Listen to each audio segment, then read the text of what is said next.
Welcome to Kenton's videos. Enjoy the video. In this video, I will explain how to replace a Jeep Wrangler windshield. First, gather your tools, including a utility knife, pry tools, and a caulk gun. You'll also need a new windshield, urethane adhesive, and primer.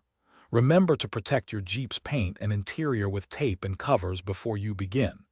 This preparation ensures a smoother process and prevents accidental damage.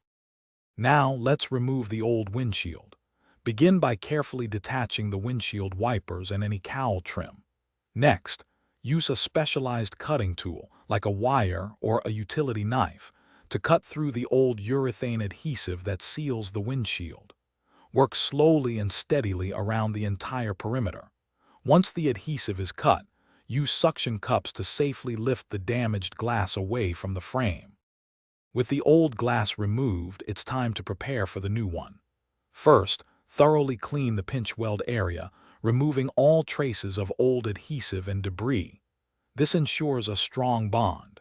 Next, apply a specialized primer to the pinch weld. This is crucial for proper adhesion. Finally, apply a consistent, even bead of fresh urethane adhesive around the edge of your new windshield. Now for the final step, installing your new windshield.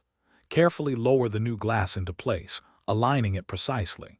Gently press down around the edges to ensure the urethane adhesive creates a secure, watertight seal. Reinstall the cowl trim and windshield wipers. It's important to allow the adhesive to cure completely, which typically takes at least 24 hours before driving your Jeep. Thanks for watching. Consider subscribing if we helped you.